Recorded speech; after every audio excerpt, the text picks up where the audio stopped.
오늘 본문 창세기 18장 20절부터 33절 말씀을 통해서 사람을 살리는 의인의 기도, 사람을 살리는 의인의 기도라는 제목으로 여러분과 함께 은혜 나누기 원합니다. 우리 먼저 말씀을 위해서 같이 기도로 시작하겠습니다. 아버지 하나님, 우리의 곤고한 심령을, 어두운 인생을 밝히고 생명의 길로 진리로 인도하는 방법은 성령께서 하나님의 말씀을 통해서 이루어짐을 믿사온데, 이 시간 우리의 영적 무지를 깨우쳐 주시고 우리의 연약한 믿음을 강건케 해주시고 하나님의 지혜와 하나님의 선하신 뜻을 분별할 수 있는 이 시간이 되도록 성령 하나님 주장하여 주옵고 우리 구주 예수 그리스도 이름으로 기도드렸습니다. 아멘.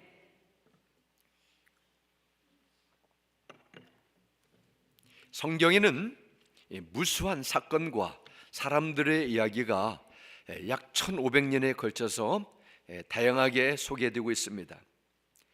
무엇보다도 성경에서는 하나님께서 죄로 타락한 인생들에게 다시 돌아올 수 있는 기회를 주시고 나중에 끝까지 고집하며 거부하는 자들을 심판하시는 여러 사건들이 나오게 됩니다. 창세기에 보면 우리가 잘 아는 에덴 동산 사건이 있습니다. 하나님 앞에 생명과실을 먹어야 되는데 선악과를 따먹은 아담과 하와, 그들의 죄로 인해 가지고 하나님은 심판을 내리셔서 영원한 생명을 거둬가시고 남자는 땀을 흘려 먹고 여자는 해산하는 고통을 당하며 사는 그런 말씀이 나오게 됩니다. 노아 시대에 보면 죄를 범한 이 세상의 모든 사람들을 물로 심판하셔서 노아 가족만, 방주에 들어간 자들만 살아남는 구원의 은혜를 허락해 주셨습니다. 오늘 본문 말씀에 보면은 하나님의 큰 심판, 그게 보면 노아의 심판, 그리고 유황불로 내리는 불의 심판, 두 번째 심판을 볼 수 있습니다. 하나님께서 죄를 범한 소돔과 고모라의 성에 사는 그 인간을 하늘에서 유황불을 내려 불로 심판하는 이 대재앙이 나오게 됩니다. 소돔과 고모라의 그 주민들은 어떻게 손을 쓸 겨를도 없이 피할 수 없는 시간도 없었고 단 하루 만에 완전히 잿더미로 하나님의 심판으로 멸망당한 이 정말 무시무시한 사건이 오늘 본문과 19장에 나오게 됩니다. 어떻게 이런 무서운 심판이 있을 수 있습니까?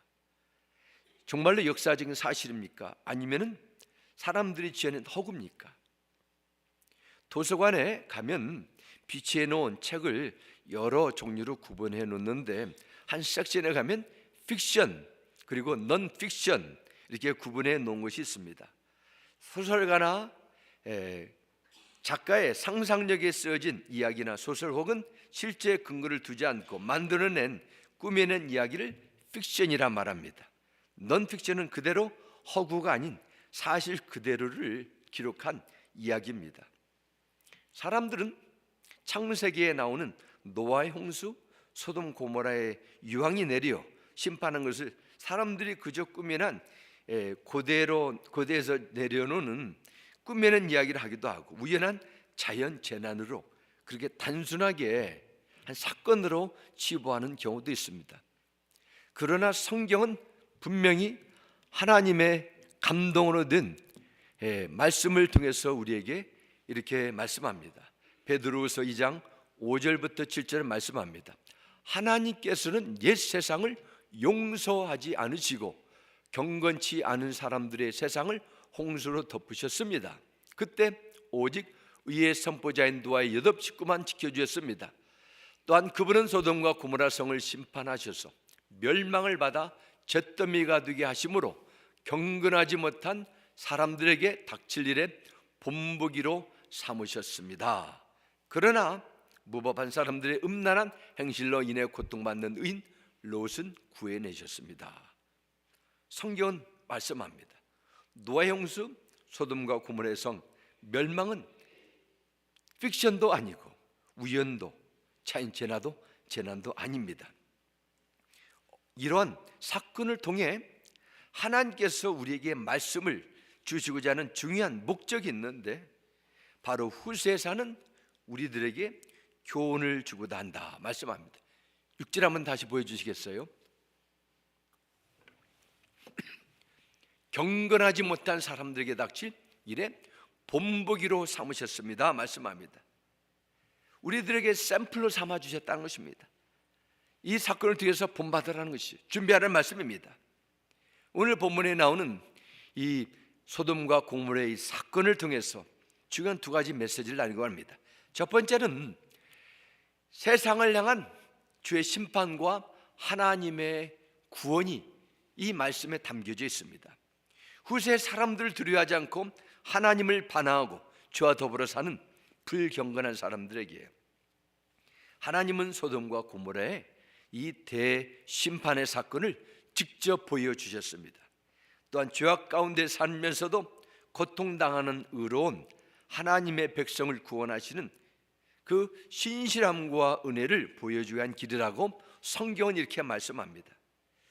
하나님께서 언제나 항상 그때 죄악을 당장 심판하지는 않으십니다. 가끔 본때를 보여주기 위해서 악을 징벌하는 그런 일도 일어나기도 합니다.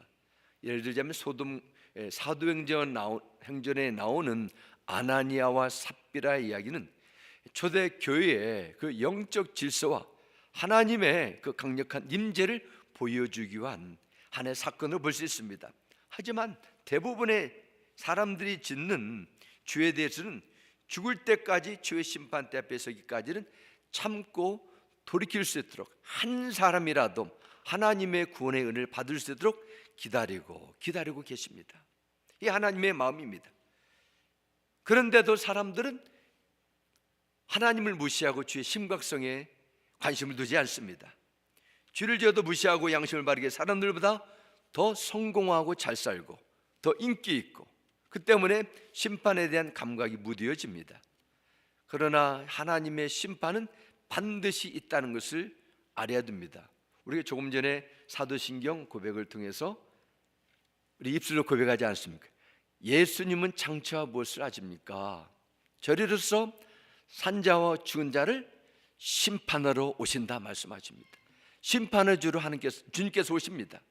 고린도후서 5장 10절을 말씀합니다. 이는 우리가 다 반드시 그리스도의 심판대 앞에 나타나게 되어 각각 선악간에 그 몸으로 행하는 것을 따라 받으려 함이라 말씀합니다.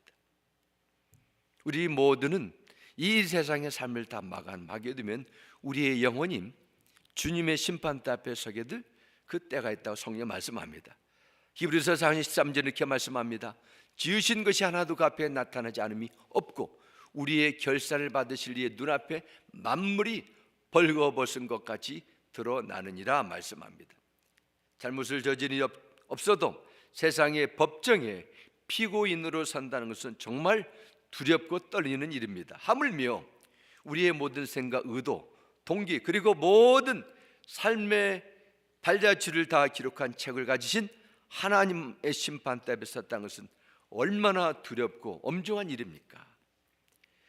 바로 심판이 없다고 해서 죄와 영원히 묻혀지는 것이 아니라 마지막 심판대 앞에서 드러난다고 성경은 이렇게 우리에게 말씀합니다. 이 세상에 하나님에 대해서 크게 두 가지로 생각하는 사람들이 있습니다.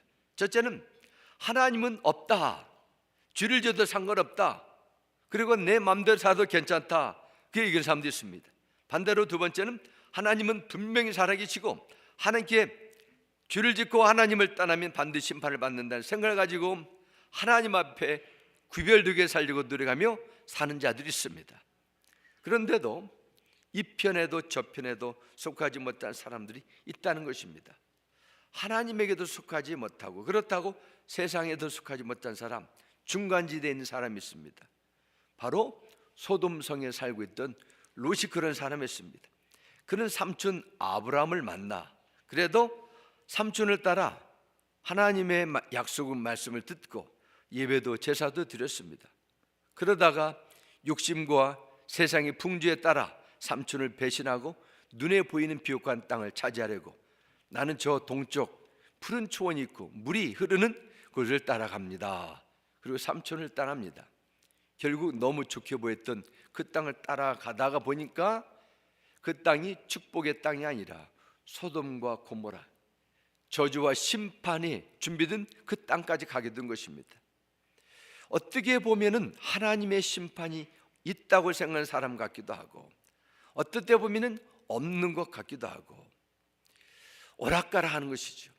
마음으로는, 생각으로는 하나님을 믿는 것 같지 않은데 자신의 인생관, 자신의 삶의 부분은 세상과 그 신앙 중간에 있어서 이쪽도 저쪽도 따라가면서 왔다 갔다 하는 것입니다. 그러나 성경은 말씀합니다. 한쪽을 선택하라는 것이죠. 하나님의 정하신 법을 따라가라고 말씀합니다. 소돔과 고모라의 성이 주가 무엇입니까? 베드로후서 2장 2절부터 5절부터 7절 말씀 보면 무법한 사람들의 음란한 행실이라 이렇게 말씀합니다. 그러나 소돔과 고모라의 주가 단순히 성적인 타락 이것만을 제한한 것이 아닙니다. 오늘 본문의 무법하다 이 말씀에는 소돔과 고모라 사람들이 또 다른 주가 있다는 것입니다. 무법이라는 것은 하나님의 절대적인 원칙과 질서를 완전히 다 제껴두고 자연적인 양심도 다 꺼버리고 내 맘대로 육의 본능에 의해서 세상에 돌아가는 그 풍조 속에서 끌려가며 사는 것을 무법이라 말합니다. 인간이 기본적으로 지켜야 될 도덕 양심도 다 저버리고 악한 사람들이 사는 소돔과 고모라의 그런 문화가 이루어졌다는 것입니다. 이사야 선지자는 이 사회의 정의를 지키지 않고 하나님의 절대적인 질서를 완전히 다 제거하고 사는 이스라엘 백성을 향하여 이사야 1장 10절 이렇게 말씀합니다. 너희 소돔의 통치자들아 주님의 말씀을 들어라. 너희 고모라의 백성들아 우리 하나님의 법에 귀를 기울여라 이 말씀입니다. 하나님께 제사를 드렸습니다. 그런데 하나님을 섬긴다 하면서도 하나님의 말씀을 듣지 않고 하나님의 정의에 살지 않는 이스라엘 백성 사람들 향하여 오랜 전에 심판을 받은 소돔과 고모라의 사람들이라 이게 칭합니다. 에스겔서 16장 49절 말씀 보면 소돔의 주를 가난하고 궁핍한 자들 도와주지 않는 그런 행태가 그들이 보여줬던 주라 이렇게 말씀하기도 했습니다. 그러므로 소돔과 고모라의 성이 보여주는 하나님 보실 때 그들이 나타난 주는 성적인 타락을 포함해서 의로운 삶을 살지 않는 것, 그리고 가난하고 불쌍한 사람들을 돌보지 않고 자기의 욕심만을 챙기기 위해서 열심히 살아가는 그런 모든 취약을 다 포함한 것, 이것을 하나님 앞에 불우한 주라 말씀하는 것입니다.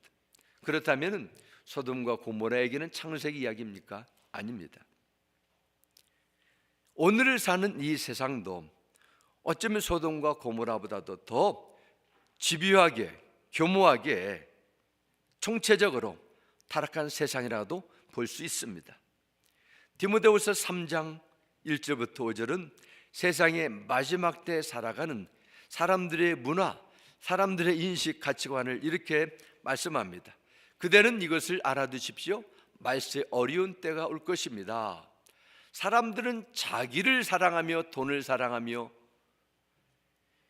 하나님을 뽐내며 교만하며 하나님을 못 오가며 부모에게 순종하지 아니하며 감사할 줄 모르며 불경스러우며 무정하며 원한을 풀지하며 아니하며 비방하며 절제가 없으며 난폭하며 선을 좋아하지 아니하며 배신하며 무모하며 자만하며 하나님보다 쾌락을 더 사랑하며 겉으로는 경건하게 보이나 경건함의 능력은 부인할 것입니다. 그대는 이런 사람들을 멀리하십시오 말씀합니다. 그래서 이런 사람들은 이 세상 사람들이 살아가는 삶의 패턴, 방식, 시대 사람들이 보여주는 그 생활의 문화, 이것을 포함하는 것입니다. 오늘날 우리가 사는 세상 사람들과 거 비슷하지 않습니까? 성적인 타락은 물론이고 이기주의는 극에 달해서 도무지 자기밖에 모르는 것을 자랑삼아 떵떵거리는 이 시대의 문화 속에 우리는 살고 있습니다. 오히려 의롭게 사는 것이 이상해 보일 것처럼 바보처럼 이기는 이런 문화입니다. 문제는 모든 사람들이 이렇게 행동을 하면서 하나님을 거역하고 사는 것이 당연하다고 생각하는 잘못된 마음이 점점 이제는 믿는 자나 믿지 않는 자나 마음속에 생각 속에 자연스럽게 스며들며 세뇌되어 가고 있다는 것입니다. 내가 이것을 어떻게 바꿀 수 있어? 나도 그냥 그렇게 살아가는 것이 세상 처세술 아닌가, 그렇게 여겨진다는 것입니다. 사랑하는 성도 여러분, 하나님께서 소돔과 고모라의 멸망을 통해서 우리가 영적으로 올바로 알기를 원하십니다. 하나님을 무시하고 대적하는 자들은 반드시 하나님의 때에 심판하실 것이며 의로운 삶을 살기 위해서 고통을 당하는 우리들을 구원해 줄 것입니다. 세상 사람들이 좋게 보인다 할지라도 흔들리지 마시고 하나님이 기뻐하는 믿음의 길을 살려고 몸부림치시기 바랍니다. 하나님께서 절대로 여러분의 믿음의 수고를 헛되게 여기지 않으실 것입니다. 끝까지 말씀을 따라가십시오. 하나님과 의리를 지키십시오. 하나님 편에 서기시고 그분이 기뻐하시는 따라갈 때 하나님께서 여러분을 생명의 길로 인도할 줄 믿습니다.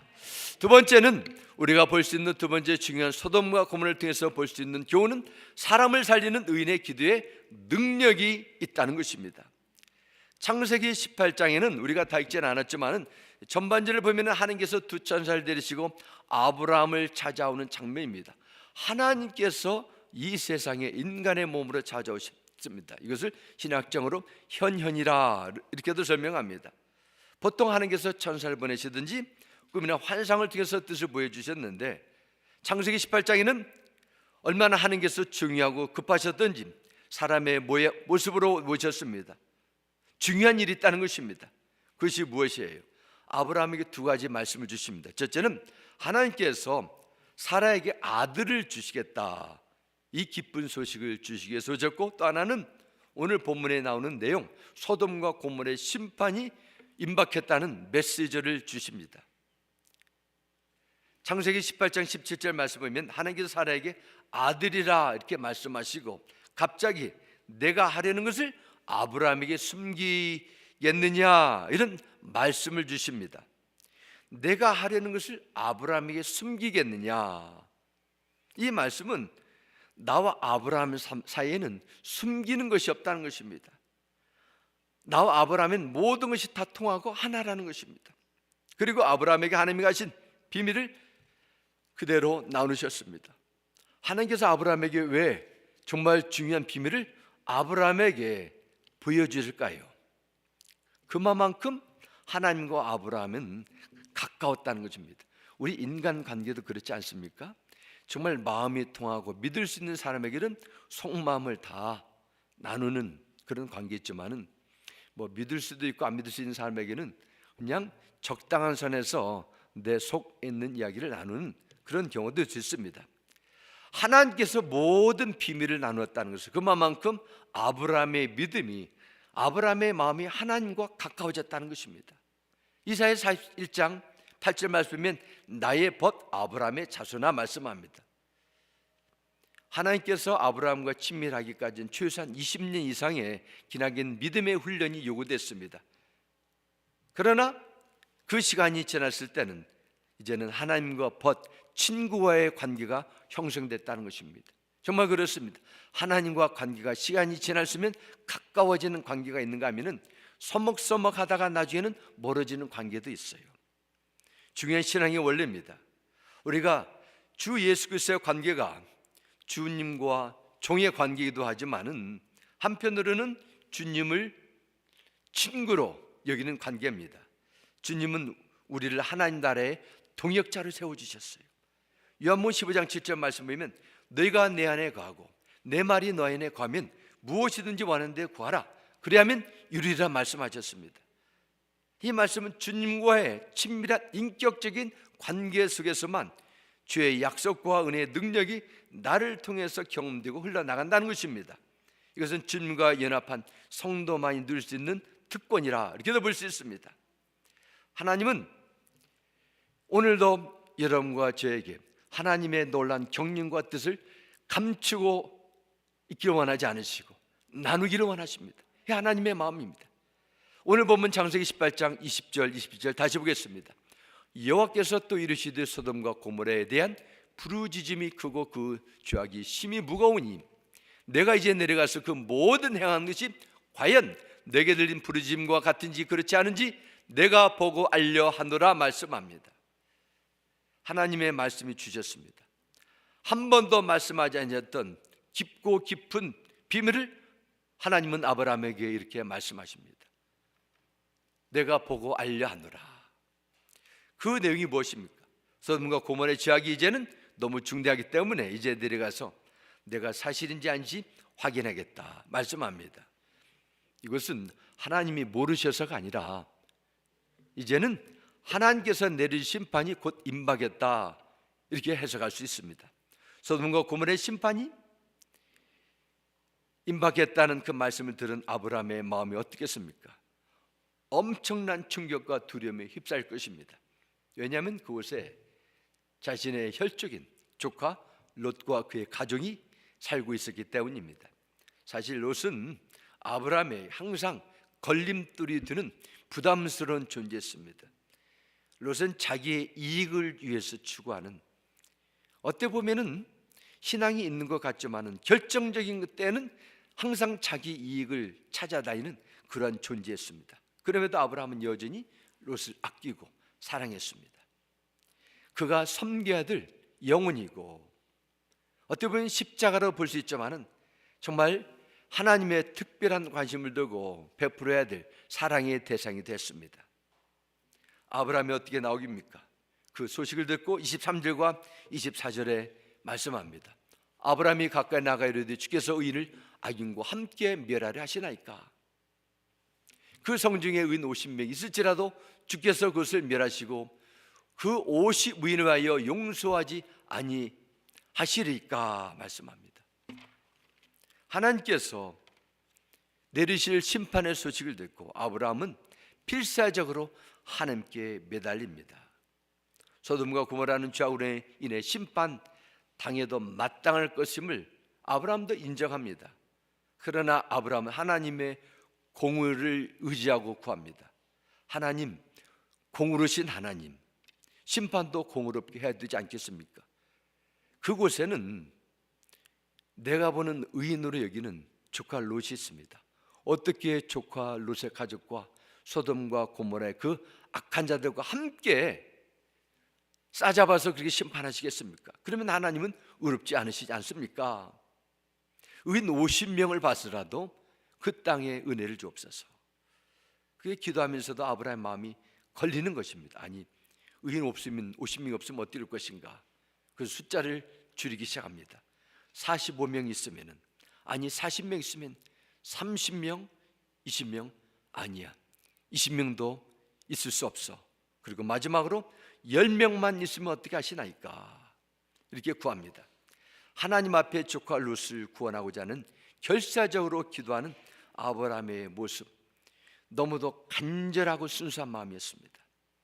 아브라함의 가슴 속에 잃어버릴 하나님의 진노 앞에 놓인 그 조카, 그의 가족들에 대한 마음이 그냥 불쌍한 마음을 떠나서 하나님 앞에 나오는 믿음의 동기가 됐습니다. 창세기 19장 29절 말씀인 아브라함이 보여준 중보 기도의 열매를 이렇게 설명합니다. 하나님은 들에 있는 성들을 멸하실 때 아브라함을 기억하셨다. 그래서 하나님은 롯이 살던 그 성들을 재앙으로 뒤엎으실 때 롯을 그 재앙에서 건져주신 것이다 말씀합니다. 하나님께서 소돔과 고모라를 불과 유황으로 심판하실 때 롯과 그의 가족이 구원을 받게 해두는 사건이 19절에 나옵니다. 그 배경에는 아브라함을 생각하셨다는 것입니다. 아브라함을 기억하셨다는 그 이름보다도 그가 하나님 앞에 믿음으로 결사적으로 드린 기도를 들어 응답하셨다, 이 말씀입니다. 다시 말씀드리면은 필사적으로 하나님께 올려드린 아브라함의 기도가 헛되지 않고 열매를 맺게 되었다, 이렇게 볼 수 있습니다. 여기서 우리가 알 수 있는 귀한 기도 생활의 비결이 있습니다. 하나님께 드린 중보 기도는 땅에 떨어지지 않는다는 것입니다.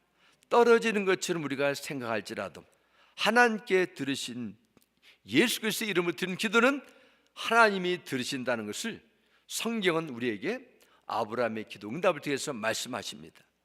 그럼 우리는 어떻게 해야 됩니까? 하나님 앞에 나와야 됩니다. 구해야 됩니다. 에스겔 22장 30절 31절은 이렇게 말씀합니다. 나는 그들 가운데서 한 사람이라도 이 땅을 지키려고 성벽을 쌓고 무너진 성벽의 틈에 서서 내가 이 땅을 멸망시키지 못하게 막는 사람이 있는가 찾아보았으나 나는 찾지 못하였다 말씀합니다. 그래서 나는 그들에게 내 분노를 쏟아붓고 내 경례의 불길로 그들을 멸치시켰다. 나는 그들의 행실을 따라 그들의 머리 위에 갚아주었다. 나 주 하나님의 말이다 말씀합니다. 하나님께서 우상과 불순종으로 덮여있는 예루살렘을 바라보셨습니다. 심판하기로 작정하셨습니다. 그리고 하나님 앞에 회개하며 부르짖는 사람이 있는가 없는가 찾아보셨습니다. 그런데 예루살렘 성을 심판 가운데 권해달라고 하나님께 울부짖며 구하는 의인 한 사람의 기도가 없었어요. 그래서 30절 말로 그래서 아무도 없기 때문에 난 그들에게 내 분노를 쏟아부어서 예루살렘 성이 무너지고 성전이 파괴되고 그 성에 있는 많은 주민들이 바벨론으로 포로로 끌려가는 처참한 비극이 그 땅에 임했습니다. 한 사람이라도 하나님의 은혜와 자비를 구하는 중보기도하는 제사장, 영적인 지도자가 없었다는 것입니다. 무너져가는 예루살렘 성을 구원하고자 하는 기도의 소리가 사라졌을 때 하나님의 자비와 궁휼함이 아니라 하나님의 공의가 그 땅에 임했습니다. 그러나 반대로 또 다른 내용이 나오게 됩니다. 다니엘서 9장 11절과 18절 19절 보면 예루살렘의 회복을 위해서 다니엘은 이렇게 기도드립니다. 온 이스라엘의 주의 율법을 범하고 찌우쳐가서 주의 목소리를 듣지 아니하였으므로 이 저주가 우리에게 내렸으되 곧 하나님의 종 모세 율법에 기록된 맹세대로 되었사오니 이는 우리가 주께 범죄하였음이다. 이렇게 고백합니다. 여기서 중요할 것은 자신의 민족의 범죄 속에서 우리가 자신의 범죄도 포함하고 있다는 사실입니다. 다니엘은 하나님 앞에 바로 우리가 범죄했습니다 회개합니다. 그는 유국의 이민 생활에 보통 성공이 아니라 한 나라에 정말 왕 밑에서 일하는 총리로서 최고의 그 자리에 올라갈 수 있는 그 자리까지 올라갔습니다. 미래가 보장됐고 조금도 부정 없는 그런 평안한 생활을 하고 있었습니다. 많은 사람들이 힘들고 어렵게 미국 생활을 하다가 정착해서 안정기에 가면은 이제는 잊어버려요. 과거의 삶도 조국도 교회도 하나님의 나라도 잊어버리고 개인적인 만족과 행복만을 누리며 사는 이기적인 삶이 될 수 있는 가능성이 있습니다. 그러나 다니엘은 항상 조국 예루살렘을 생각하고 있고 그 선조들의 약속의 말씀에 살지 못했던 모든 죄를 인정하며 고백하며 자비를 구합니다. 그 18절과 19절에 말씀합니다. 나의 하나님이여 귀를 기울이어 들으시며 눈을 떠서 우리의 황폐한 상황과 주의 이름으로 일컫는 성을 보옵소서. 우리가 주 앞에 간구하는 것은 우리의 공의를 의지하여 하는 것이 아니요 주의 큰 궁휼을 의지하여 함이니이다. 주여 들으소서. 주여 용서하소서. 주여 귀를 기울이시고 행하소서. 지체하지 마옵소서. 나의 하나님이여 주 자신을 위하여 하시옵소서. 이는 주의 성과 주의 백성이 주의 이름으로 일컫는 바 되매이니이다 말씀합니다. 다니엘이 드리는 기도를 보면은 단순히 동족 유대 나라가 고난에서 해방된 것을 위해서 기도만 하는 것이 아닙니다. 하나님 앞에 범죄한 우상을 따라간 죄를 고백하고 더 나아가서 그 기도의 응답을 통해서 하나님의 영광이 드는 구별된 성민이 되게 하여 주옵소서. 그런 기도의 제목이 19절에도 나오게 됩니다. 선조들의 죄악으로 인해 예루살렘 성이 더럽혀지고 빼앗겨버린 상태에서 이스라엘 백성들이 동족으로 몸만 고향으로 돌아오는 것은 아무런 의미가 없음을 그는 인식했습니다. 돌아오면 뭐합니까? 하나님께서 자신대로 사용하지 않으면 소용이 없는 것이죠. 그래서 하나님의 선지자를 통해서 주신 경고의 말씀을 무시하며 자신의 욕심과 세상의 풍조대로 우상을 숭배한 모든 죄악을 회개하고 하나님 앞에 온전히 쓰임받는 그런 나라가 되도록 구합니다. 이렇게 하나님 앞에 회개 기도를 드릴 수 있었던 다니엘의 믿음에는 조국의 미래는 하나님의 손에 있음을 확신하고 있었기 때문입니다. 성경에 자신의 죄를 회개하고 하나님 앞으로 다시 돌아오면 그들을 반드시 유면치 않으시고 용서하시고 회복해 주실 하나님의 약속을 믿어 의심치 않았습니다. 정말 그렇습니다. 다니엘 한 사람, 물론 많은 사람들이 같이 기도할 것입니다. 그들의 조국의 회복을 위해 통감히 드린 기도는 결코 헛되지 않았습니다. 하나님은 다니엘의 기도를 들어주시고 천사장 가브리엘을 그에게 보내 나라가 완전히 멸망한 폐허가 된 이스라엘을 하나님의 정하신 때 반드시 회복할 것을 약속하셨습니다. 이것은 이 인류의 모든 역사, 국가의 미래 운명이 하나님의 손 안에 있음을 말씀하고 있는 것입니다. 우리도 미국에 살면서 조국 소식을 들으면서 얼마나 안타까워하고 있습니까? 반으로 갈라져서 여러 가지 그런 사건들이 나오게 이어지면서 정말 하나님 앞에 우리가 할 수 있는 것은 정말 하나님의 은혜와 자비를 구하는 그런 간절한 기도가 정말 어느 때보다도 필요한 줄 믿습니다. 우리가 살고 있는 미국도 마찬가지죠. 정말 미국을 하나님께서 통치하도록 계속 기도할 줄 믿습니다. 우리가 살고 있는 이 세상은 다수의 힘이 모여서 권력을 창출하고 권력을 가진 소수의 사람들이 국민을 통치하는 것처럼 여깁니다. 이렇게 다수의 힘이 사회를 변화시켜 나가는 것을 보면 나 같은 사람이 내가 던지는 표 한 표의 그 힘이 무슨 의미가 있나 이런 의문을 가질 때가 있습니다. 또한 나 한 사람의 드린 기도가 무슨 힘이 있고 기회로 가진 국가의 그런 풍조를 어떻게 뒤돌릴 수 있는가 그렇게 의심하기도 합니다. 이런 자괴감에 빠져 다수에 따라가는 세상의 풍조에 빠질 수 있는 그런 유혹이 찾아오기도 합니다. 그러나 우리 그리스도인들은 다수의 집단의 힘에 여기에 위축되면 안 됩니다. 하나님께서 보실 때 역사를 움직이는 힘은 하나님이기 때문에 우리는 그분의 도움을 구해야 될 줄 믿습니다. 믿음으로 기도하는 자들의 기도가 어느 때보다도 절실히 이룬다고 믿습니다. 예레미야 33장 3절은 말씀합니다. 너는 내게 부르짖으라 내가 내게 응답하겠고 내가 알지 못하는 크고 비밀한 일을 내게 보이리라 말씀하십니다. 기도하는 자에게 하나님은 네가 아직 알지 못한 크고 은밀한 일을 너에게는 보여주겠다.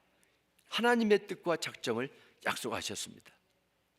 예수 그리스도를 나의 생명의 주로 영접하는 순간 우리는 주 예수의 십자가의 보혈의 피로 우리의 모든 죄의 수치가 저주가 완전히 풀려나갔습니다. 예수의 피 묻은 보혈의 능력으로 우리는 하나님 앞에 의롭다함 받았습니다. 예수 그리스도 안에 있는 성령의 법이 죄와 사망의 법에서 우리를 해방시켜 주셨음을 믿으시기 바랍니다.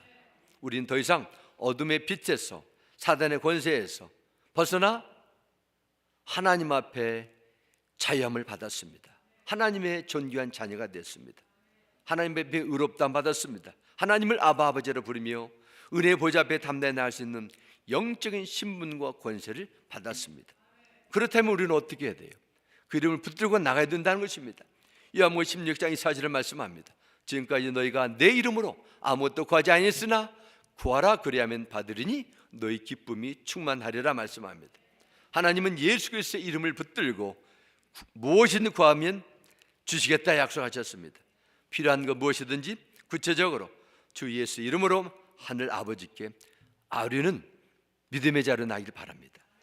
기도응답을 계속 끊임없이 구하는 믿음 생활에서 중요한 것 가운데 하나는 지속적으로 간구하는 것입니다.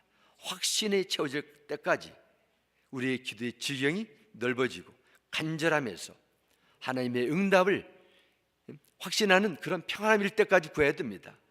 야고보서 1장 6절과 7절을 말씀합니다. 조금도 의심하지 말고 믿고 구해야 합니다.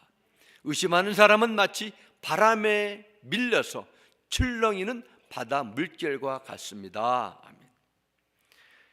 바람에 밀려가지고 출렁이는 이 바다 물결과 같은 그런 마음으로 기도하면 안 된다는 것입니다. 내가 하나님 앞에 올려드린 기도가 땅에 떨어져 하나님의 귀를 막으셨다, 그렇게 생각하지 마십시오. 내가 올려드린 기도는 하나님이 무시하고 받아들이지 않을 것이라고 그런 생각에 빠지지 마시기 바랍니다. 사탄이 주는 거짓된 생각이요, 의심하는 자는 여기에 넘어가면 안 됩니다. 우리 믿음으로 간절히 확실히 구해야 됩니다. 중요한 것은 하나님께서 우리가 드리는 간과 소원을 기뻐 받아 주신다는 것입니다. 왜냐하면 기도의 자리는 하나님과 가까이 하는 자리, 하나님을 신뢰하는 믿음의 고백이고 표현입니다. 하나님을 의지하는 시간입니다. 하나님께서 아브라함 한 사람의 기도를 통해서 이미 멸망당할 수밖에 없는 소돔과 고모라 땅에 사는 롯과 그의 가정을 구원하셨다면, 여러분의 기도를 통해서도 하나님은 우리의 가족들과 다음 세대와 이 도시와 민족을 구원할 수 있는 능력과 은혜가 있음을 믿으시기 바랍니다. 탕자 어거스틴을 위해서 기도했던 어머니 그 마니카에게 당시 주교는 이렇게 유래했습니다. 눈물로 기도하는 자식은 결코 망하지 않는다 했습니다. 자녀들을 위해서 눈물로 기도하는 부모의 기도가 살아있는 한 자녀들의 인생은 반드시 때가 되면 회복한다는 것입니다. 내 가족의 구원을 위해서, 아직도 돌아오지 않는 자녀를 위해서 기도해야 됩니다. 눈물로 기도하는 자는 반드시 회복될 줄 믿습니다. 하나님의 은혜를 받아 복된 인생으로 살 줄 믿습니다. 교회를 위해서 통곡하며 나라와 사회를 위해서 기도하는 자를 통해서 하나님은 지금도 일하십니다. 그러므로 그리스도인이 주어진 여러 가지 사명 가운데 중요한 사명 가운데 하나는 국가의 지도자를 위해서, 나라를 위해서 끊임없이 기도하는 것입니다. 북녘에 있는 2천만이 넘는 그 너무도 불쌍한 세계 최대의 노예로 살고 있는 그 영혼들을 위해서 우리도 기도할 줄 믿습니다. 16세기의 스칼랜드에 자신의 민족을 위해서 필사적으로 기도했던 정치가이자 기도의 사람 한 분이 있습니다. 바로 스칼랜드의 종교의 개혁자로 알려진 존 낙스라는 분이 계십니다. 당시 스칼랜드를 통치했던 메리 여왕은 이런 말을 남겼습니다. 나는 유럽의 모든 군대보다도 존 낙스의 한 사람의 기도가 더 무섭다 했습니다. 스칼랜드의 모든 군대 힘보다, 모든 무기의 힘보다도 낙스 한 사람의 기도가 더 강력했다는 것이죠. 결국 존 낙스의 그의 기도가 결국 스칼랜드의 영적인 어둠에서 나와서 종교 개혁을 완성시켰습니다. 한 사람의 기도가 얼마나 큰 열매를 맺는지 창세기뿐만 아니라 교회 역사를 통해서 보여주고 있습니다. 앤드류 모레이 목사님이 기도에 대해서 이런 말씀을 나눴습니다. 우리에게 막다른 골목이 있는가? 바로 기도하라는 것이다. 성도에게는 막다른 골목이 없다. 다만 기도의 자리만 있을 뿐이다 했습니다. 사랑하는 성도 여러분, 성령 하나님께서 여러분과 함께 하시면서 기도를 도와주시고 천사를 통해서도 응답을 주신다는 그 사실을 깨달으신다면 세상이 주는 도전과 문제들을 어떻게 바라봐야 돼요? 하나님 앞에 나와야 합니다. 나 한 사람의 기도가 역사를 바꿀 수 있어요. 하나님께 여러분의 마음을 올려드리기 바랍니다. 가정의 문제, 직장의 문제, 사업이 겪는 관계의 문제, 여러 문제들을 하나님 앞에 올려드리기 바랍니다. 주변의 이웃을 위해서도 나라와 민족을 위해서 함께 중보의 불을 지피시기 바랍니다. 그래서 기도하는 중에 크고 은밀한 하나님의 그 놀라운 세계를 발견하고 하나님께서 약속하신 놀라운 기도의 열매를 체험하고 증거하는 이런 믿음의 삶이 되시길 주님의 이름으로 축원합니다. 우리 함께 기도하겠습니다. 할렐루야. 아버지 하나님, 주님의 이름을 찬양합니다. 어떻게 하나님의 진노와 심판 앞에 있는 소돔과 고모라 땅에서 롯과 그의 가족이 구원을 입을 수 있습니까? 어떻게 불가능한 그 일들 속에서 가능이 있습니까? 바로 아브라함 한 사람의 믿음의 기도를 통해서 하나님의 은혜와 자비가 임했습니다. 이 세상을 살아가는 정말 거짓과 죄악이 난무하는 이 마지막 때에 사는 우리 그리스도인들이 어떻게 믿음을 지키고 하나님의 뜻을 이룰 수 있습니까? 하나님 앞에 나오는 걸 좀 믿습니다. 우리의 믿음을 위해서, 우리의 가정을 위해서, 이 재단과 잃어버린 영혼을 위해서, 우리 조국 대한민국을 위해서, 이 미국 땅을 위해서, 지도자들 위해서, 그리고 기도의 불을 지쁨으로 하나님의 운행하심과 역사가 임하는 그런 놀라운 일을 경험할 수 있도록 주여 우리를 기도의 중보자로 삼아 주옵소서. 예수 그리스도의 이름으로 기도 올려드렸습니다. 아멘.